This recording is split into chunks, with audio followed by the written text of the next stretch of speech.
Morning Zone.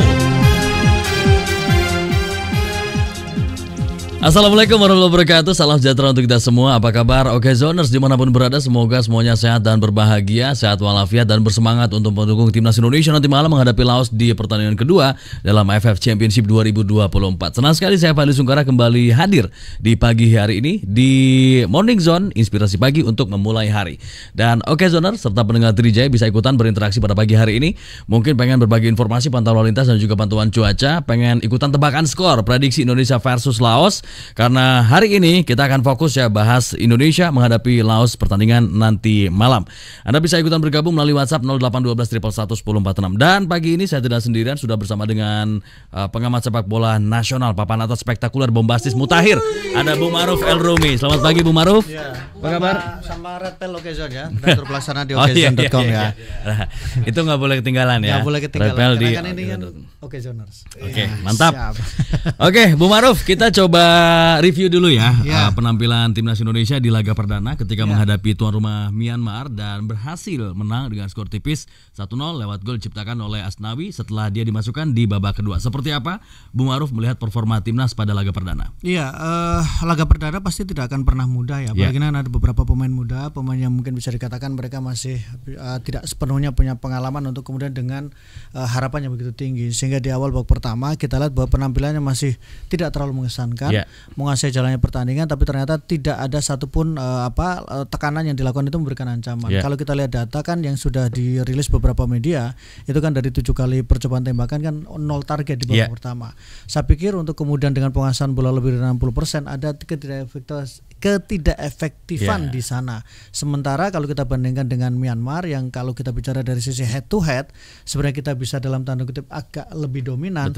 Ternyata mereka lebih efektif. Baru kemudian di babak pertama ketika memasukkan di babak kedua ketika memasukkan beberapa pemain senior baru kemudian bisa mencetak gol. Itu pun pasti ada juga terkait dengan pertanyaan bahwa golnya kan lewat situasi scrimmage, artinya bahwa ada lemparan ke dalam arahan yang bukan hanya terjadi di level yang sudah sering terjadi di level senior. Itu pun juga scrimmage dan kemudian ada tembakan spekulatif sebenarnya memang diarahkan ke gawang tapi lebih tepatnya agak sedikit kaget yang kemudian bersarang di gawang yang dilakukan oleh Asnawi. Jadi secara performa mungkin kita harus memberikan catatan bahwa ada hal-hal yang memang harus ada perbaikan, tapi kalau hasil apapun hasilnya bagaimanapun prosesnya menang adalah menang. Gol adalah gol, jadi saya pikir kita tetap memberikan apresiasi. Apalagi memang Sintayong ini kan bekerja sama dengan tim yang relatif agak baru buat dia untuk beberapa pemain. Jadi saya pikir kita tetap harus memberikan apresiasi dengan penampilan di babak pertama. Oke, the first is always difficult ya. Para pemain tidak terlalu efektif dalam menciptakan peluang dan menciptakan gol terutama di babak pertama. Apakah karena faktor masih kurang berani atau belum terlalu percaya diri atau demam panggung karena mayoritas pemain muda? Itu bisa kemudian berkumpul menjadi satu bahwa pasti ada demam panggung ya, karena kan ada ekspektasi yang begitu tinggi. Memang masyarakat mengatakan bahwa AFF itu bukan lagi target utama untuk menjadi juara. Apalagi kan pelatih Sintayong memutuskan untuk lebih banyak menggunakan pemain muda. Artinya bahwa dari awal sebenarnya mungkin harapannya tidak terlalu tinggi, tapi kan kita tahu bagaimana karakter dari pendukung timnas Indonesia atau karakter dari penonton sepak bola Indonesia. Setiap event yang diikuti mau itu di kelompok umur U16, U20, U17 apapun, pasti ada ekspektasi. Harapannya pasti bisa mendapatkan prestasi yang tertinggi. Dan itu untuk beberapa pemain yang ketika dipercaya menjadi starter pasti akan ada rasa nervous di sana. Dan itu yang kita lihat memang bermain dengan tenang, kemudian penguasaan bola juga oke, tapi kalau kemudian tidak efektif ya itu menjadi catatan lain. Jadi yang dibutuhkan adalah bagaimana kemudian ketika nantinya di pertandingan berikutnya lebih pada efektivitas dan keberanian untuk bisa melakukan tembakan-tembakan yang lebih akurat. Ya, kita lihat bagaimana kombinasi antara para pemain yang memiliki menit bermain dan caps di level senior sebelumnya, kemudian dengan para pemain muda timnas U22, apakah sudah cukup nyetel? Dengan waktu persiapan yang baru saya pikir memang belum 100% nyetel, belum sesuai dengan ekspektasi dan belum sesuai dengan harapan. Tapi kan kita harus melihat bahwa semuanya harus proses step by step, karena memang apapun ketika sekarang ini dengan reputasi yang naik untuk timnas Indonesia, lawan yang dihadapi meskipun itu Myanmar pasti mereka melakukan pendekatan yang berbeda. Myanmar pasti tidak akan mungkin bermain dengan frontal ketika dia menghadapi Indonesia meskipun Indonesia menggunakan pemain muda. Yang kedua, mereka juga akan mencoba untuk lebih bagaimana cara memperkuat pertahanan mereka. Jadi itu pasti akan berpengaruh, sehingga yang terlihat adalah bahwa dominan penguasaan bolanya, tapi kemudian tidak bisa benar-benar memberikan ancaman ke gawang dari Myanmar. Jadi saya pikir itu menjadi salah satu bukti bahwa ada nervous, tapi juga ada pendekatan taktik yang dilakukan oleh Myanmar ketika menghadapi Indonesia. Mereka tidak terlalu frontal. Bahkan harus kita akui juga sebenarnya kan Myanmar punya peluang yang agak lebih berbahaya dibandingkan dengan Indonesia di babak pertama. Artinya efektivitas belum oke, kemudian pertahanan juga masih sangat rentan di pertandingan yang kita lihat. Ya, kalau kita lihat juga skemanya cukup dinamis ya. Kemarin Marcelino Ferdinand bisa berperan di belakang Hoki dan juga Arkan. Kemudian juga ada pergerakan dari belakang, ada Arkan Fikri yang juga cukup baik, memiliki eksplosivitas yang cukup luar biasa. Bagaimana Bung Maruf melihatnya? Sebenarnya kan ini memang Marcelino agak ditaruh lebih ke dalam karena mungkin lebih memberikan ruang dan kemudian membantu sehingga dia tidak mudah kemudian untuk dideteksi oleh lawan. Karena kalau semakin dia bermain di area yang dekat dengan gawang, pasti space-nya akan menjadi lebih terbatas karena dia mudah diisolasi oleh pemain lawan. Jadi dia ditarik agak lebih ke dalam sehingga dia punya space untuk bisa mengatur ritme dan kemudian bisa melihat celah yang lebih bagus. Hoki sebenarnya ekspektasinya adalah ketika Hoki cara ditampilkan kan dia mendapatkan ekspektasi tinggi, dia bisa menjadi tulang punggung. Kenapa? Meskipun dia jarang dimainkan atau bahkan mungkin sangat minim mendapatkan menit bermain bersama dengan timnas senior, tapi dia adalah salah satu pemain muda yang kemudian sering dibawa oleh Sintayong untuk berlatih bersama dengan timnas senior. Kan ketika sering dibawa itu artinya bahwa dia adalah pemain yang punya harapan, pemain yang diharapkan kemudian bisa belajar dari senior-seniornya, pemain yang kemudian merasakan bagaimana atmosfer dan tekanan ketika melakukan persiapan. Bukan, kita tidak bicara soal pertandingan, tapi bagaimana melakukan persiapan dalam sebuah pertandingan besar. Nah, ketika kemarin diturunkan ternyata kan masih belum sepenuhnya memuaskan. Ada banyak faktor. Pertama bisa jadi memang dia masih ada nervous itu. Yang kedua bisa jadi memang kalau kita bicara soal bagaimana pergerakan dari Hoki yang memang masih terisolasi, saya pikir itu juga menjadi salah satu catatan. Tekanan baru mulai terlihat sangat efektif ketika kemudian mulailah masuk dari Rafael Struijk. Jadi memang harus kita lihat bahwa ada beberapa faktor yang membuat di babak pertama tidak terlalu efektif. Di pertandingan pertama tidak terlalu meyakinkan. Tapi apa yang dilakukan oleh Marcelino dan pemain-pemain yang lain, saya pikir sudah cukup untuk sebagai laga pertama. Ya, di lini tengah kolaborasi Arkan Fikri dan juga Jadadin Faris seperti apa, Bung Maruf? Yang menarik adalah kemudian kalau bicara soal penguasaan berarti kita bicara bagaimana kemampuan dari lini tengah. Saya pikir Arkan kemarin dia juga bisa berbagi dengan baik. Tapi ini kan memang masih levelnya masih Myanmar yang memang tidak terlalu banyak memberikan pressing untuk kemudian lini tengah dari timnas Indonesia. Jadi dengan pertahanan dalam yang dilakukan oleh Myanmar membuat lini tengah belum sepenuhnya teruji bagaimana dengan kemampuan mereka. Oke, ada beberapa eksperimen yang dilakukan oleh Coach Shin ya. Yang paling mencolok adalah posisi Donitri yang digeser ke salah satu 3 center back, kemudian pertukaran posisi antara Arhan dengan Asnawi, Bung Maruf. Kalau Arhan dengan kalau misalnya pertukaran seperti Donitri misalnya, ini kan bukan sesuatu yang baru untuk Sintayong. Sintayong itu tipikal pelatih yang memang ketika dia memilih pemain adalah pemain yang diharapkan bisa bermain bukan hanya di satu posisi. Jadi bisa 2 atau bahkan sampai 3 posisi. Jadi bukan sesuatu yang baru ketika Donitri juga dilakukan eksperimen itu. Kita juga ingat bagaimana ketika pemain lokal seperti Dewangga juga pernah menjadi dalam tanda kutip ya eksperimen dari Sintayong. Starter awal dia menjadi center back, tapi kemudian dia geser sebagai full back, tapi kemudian dia juga bisa ditempatkan sebagai gelandang bertahan.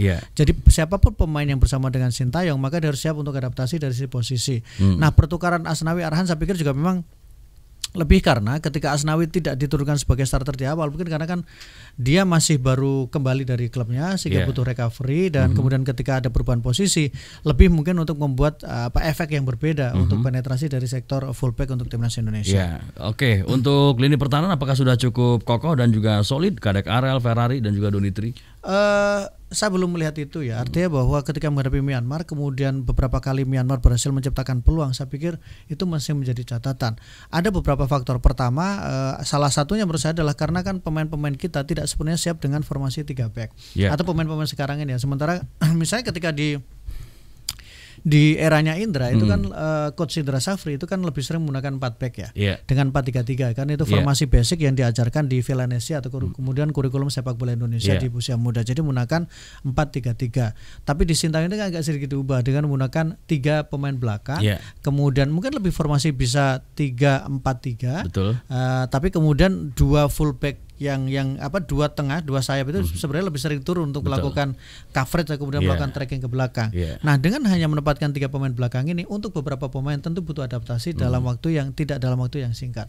Jadi yang kita lihat adalah bahwa ada beberapa kali ancaman serius yang didapatkan oleh pertahanan timnas Indonesia, dan saya pikir itu menjadi salah satu indikasi bagaimana memang koordinasi dan komunikasi pemain di belakang masih belum sepenuhnya baik. Meskipun ya kita tidak kebobolan, tapi kan kita lihat bagaimana kemudian di babak pertama, babak kedua juga ada beberapa kali tembakan dari Myanmar yang cukup berbahaya. Oke, kita lihat juga bagaimana Laos yang di pertandingan pertama dikalahkan Vietnam dengan skor telak 4-1 meskipun mereka bermain di kandang. Seperti apa Maruf melihat performa dari Laos? Kita pendukung Indonesia pasti tidak akan masukkan Laos dalam kandidat tim yang bisa mengganggu. Setiap kita misalnya mengantarkan jalannya pertandingan, pasti kita bilang bahwa Laos tidak masuk dalam kategori itu. Jadi saya pikir mereka masih kalah sama lengkuas sama jahe. Masih Laos sama jahe sama kemudian rempah-rempah yang lainnya ya.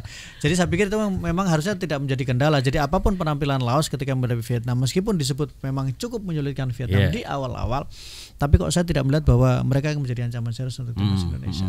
Dan diprediksi memang menjadi bulan-bulan atau lumbung gol ya di grup B ini. Iya, dan dari sisi pertemuan kan kita memang sering kita belum pernah kalah kalau melihat data terakhir kan 10 kali pertemuan kita hanya sekali imbang dan kemudian 9 diantaranya menang. Itu kan kalau dilihat dari sisi pertemuan. Kemudian dari sisi jumlah golnya, dari 2 pertemuan terakhir yang kita lihat, Indonesia itu kan melesakkan 10 gol dan hanya kebobolan 2 gol.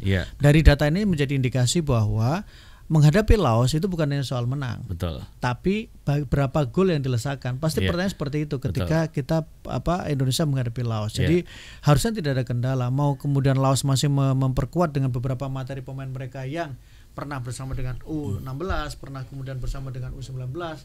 Toh saya melihat masih belum ancaman ini. Kita lihat di Piala AFF Laos 1-5 kan 5-1 1-5 dan terakhir kali itu kan ketika 2012 2-2 imbang. Selebihnya kita selalu bersenang-senang dengan gol yang kita lesakan. Jadi menurut saya harusnya tidak ada kendala serius untuk menghadapi Laos. Betul sekali. Ini adalah setidaknya 10 pertandingan pertemuan antara Indonesia versus Laos, baik di kandang Indonesia maupun di kandang Laos, dan semuanya dimenangkan oleh Indonesia ya. Dan beberapa diantaranya hanya sekali. Ketika di tahun 2012 ya. Betul. Dan beberapa diantaranya kita menangkan dengan skor yang telak ya. Betul.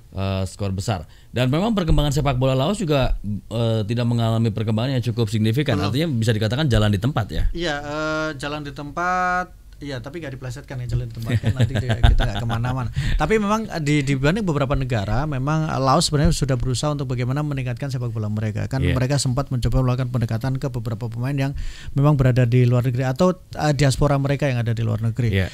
Mereka bisa dikatakan agak lebih baik dibandingkan dengan Brunei kalau kita bicara soal perkembangan sepak bola. Tapi kalau kemudian dibandingkan dengan apa yang diperlihatkan oleh Vietnam, diperlihatkan oleh Filipina, saya pikir memang Laos masih belum dalam kategori mereka berkembang dengan baik. Pemain timnas kabarnya sedang dalam kondisi kelelahan, Bu Maruf. Ini juga disampaikan oleh Coach Sin, mengingat jadwal yang cukup rapat, cukup padat, ditambah lagi memang harus ada waktu yang diluangkan untuk perjalanan dan juga recovery. Nah, bagaimana Bu Maruf melihat kondisi fisik ini? Karena Coach Sin juga kabarnya akan melakukan rotasi karena faktor ini.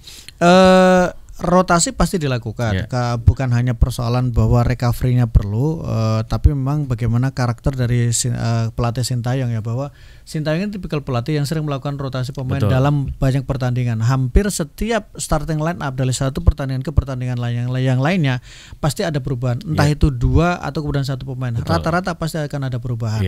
Perubahan itu bisa terkait dengan taktik yang dihadapi oleh lawan yang dihadapi oleh timnas Indonesia.